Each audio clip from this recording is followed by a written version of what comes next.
Olá, bom dia! Programa Respostas está de volta nesse sábado 25 de maio. Estamos aqui mais uma vez junto com vocês nesse tempo frio, né? Um tempo em que nós estamos ainda celebrando aquele grande mistério da nossa fé da ressurreição de Cristo. Com muita alegria estamos de volta. E eu gostaria de começar o programa hoje agradecendo, que eu posso dizer assim, que é um sinal de ressurreição, né? Exatamente, nós temos a Daniele Acosta de Oliveira, que era milite do nosso programa, que estava sempre junto com a gente. E vocês sabem que mesmo aquelas pessoas que deixam, digamos, de contribuir, o pessoal continua rezando sempre por vocês. Vocês estão sempre nas nossas intenções. Então, a Daniele Acosta, lá do Jardim Monte Alegre, ela reativou o seu cadastro. Mas eu quero lembrar, Daniele, que você sempre esteve nas nossas orações. Foi isso que me disseram agora há pouco.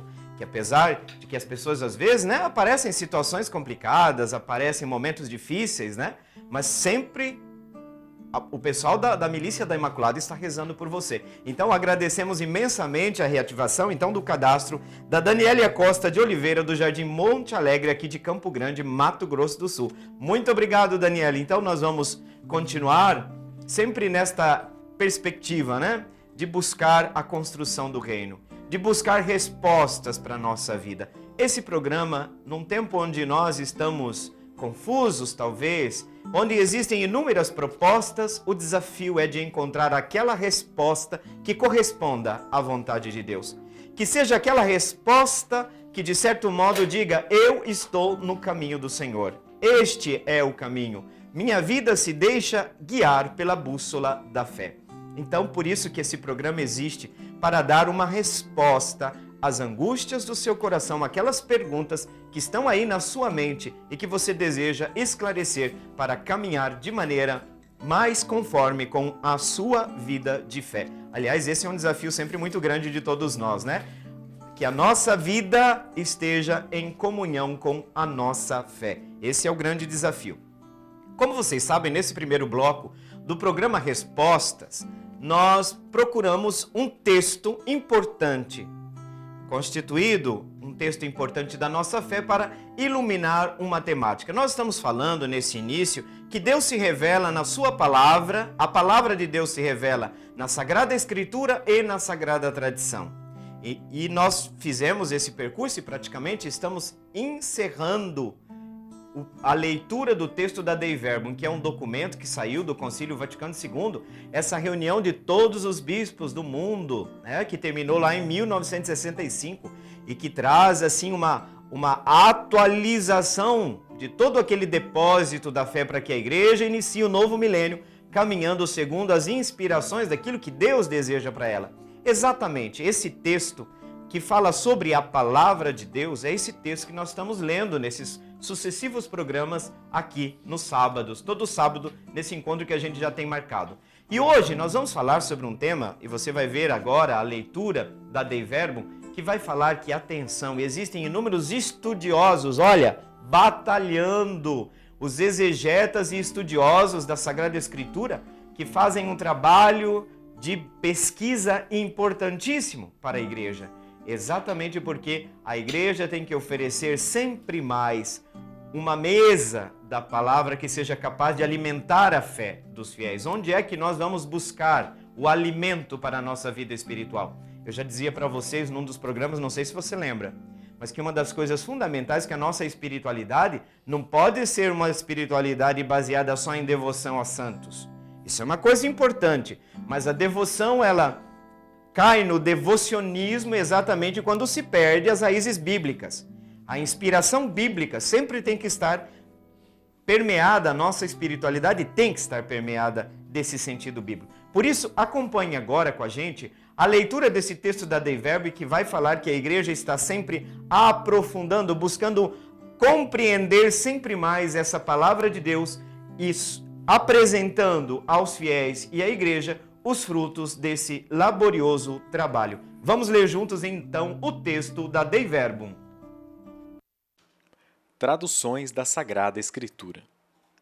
É preciso que os fiéis tenham acesso patente à Sagrada Escritura.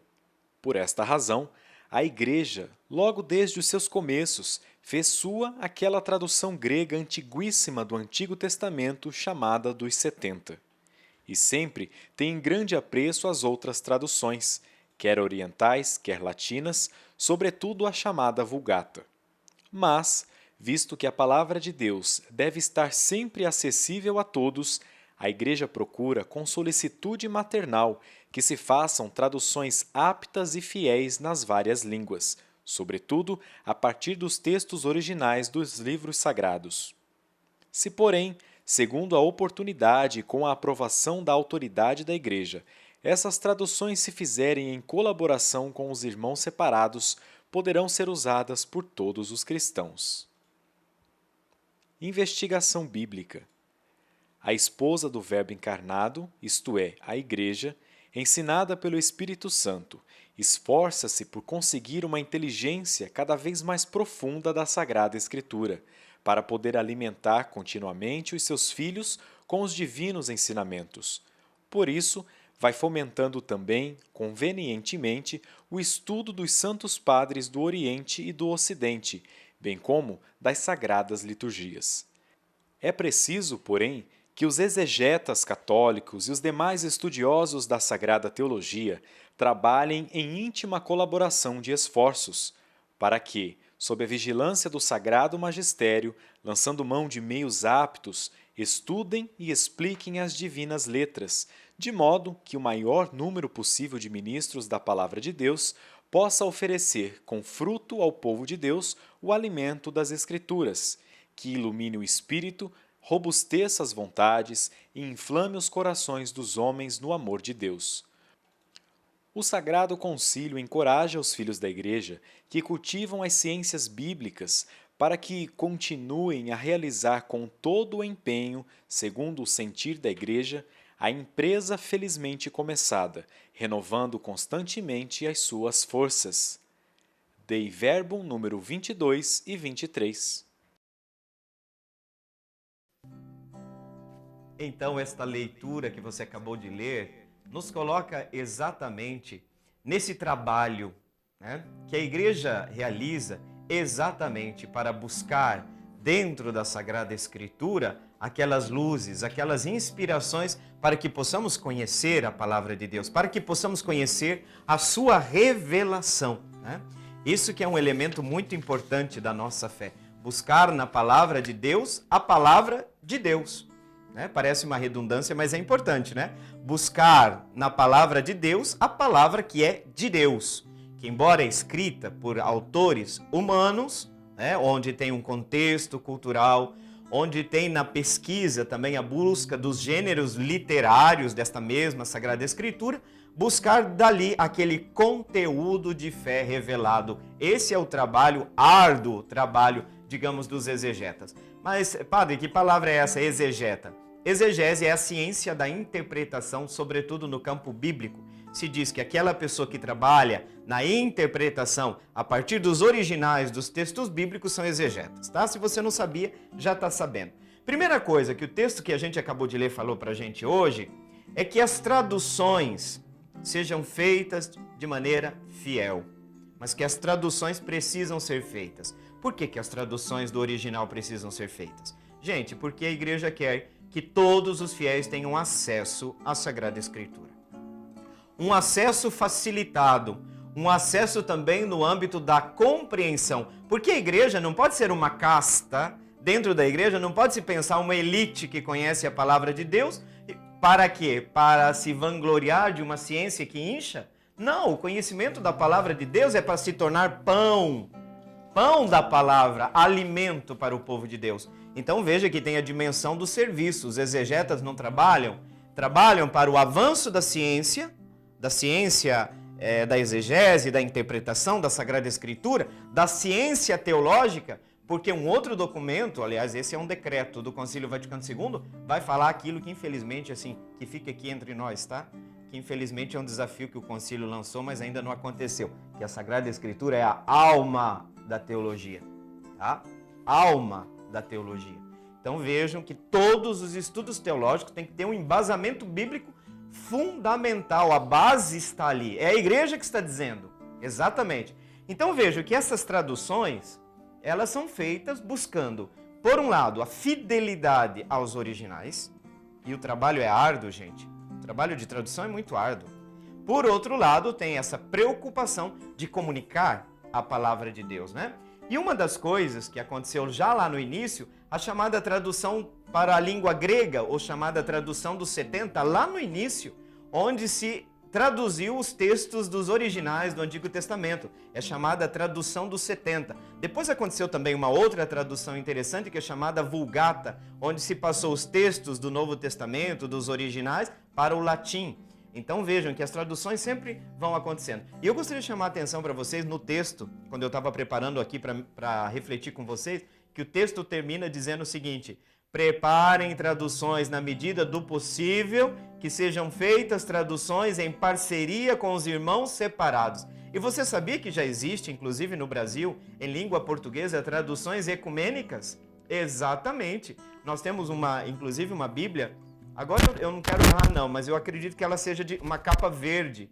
Eu não sei se é a Reb.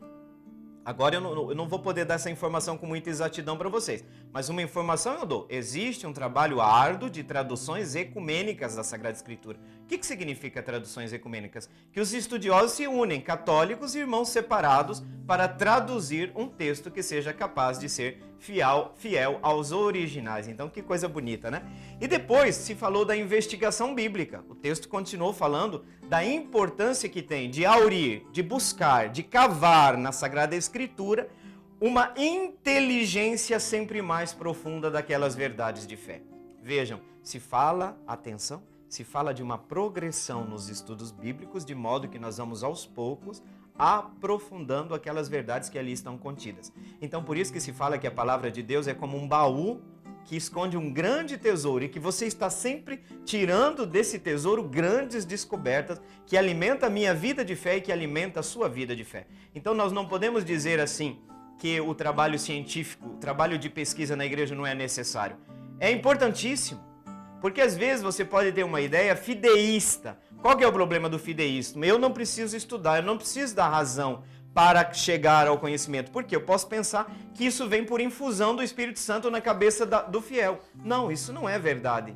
Então nós precisamos sim aurir, buscar na Sagrada Escritura uma compreensão, uma inteligência cada vez mais profunda. Se fala então da progressão, de um desenvolvimento, de descoberta da verdade contida na Sagrada Escritura. Uma outra coisa, qual é o objetivo desse trabalho científico? Alimentar os filhos de Deus na palavra, para que a palavra de Deus possa inspirar nossas ações, para que a palavra de Deus possa inspirar nossa vida de fé. Nossas orações, nossa espiritualidade, o nosso modo de ver o mundo, para que a palavra de Deus dê respostas ao nosso caminho de fé. Tem uma outra coisa importante que o texto falou, que o trabalho dos exegetas é feito sobre a vigilância do magistério. Atenção, não é que o magistério é cão de guarda, mas existe o perigo sempre às portas de interpretações equivocadas do texto sagrado. Então a gente fala que existe uma instância na igreja, no corpo da igreja, existe uma instância que é responsável por uma tradução que seja fiel e por uma interpretação da Sagrada Escritura que realmente esteja em consonância com a vontade de Deus, com a sua palavra. Nós encerramos então aqui este nosso bloco e você vai preparando aí a sua pergunta. Nós já temos algumas e o telefone para você entrar em contato com a gente é 3349-1015. E nós já voltamos então para o segundo bloco, onde nós vamos começar a responder as suas perguntas.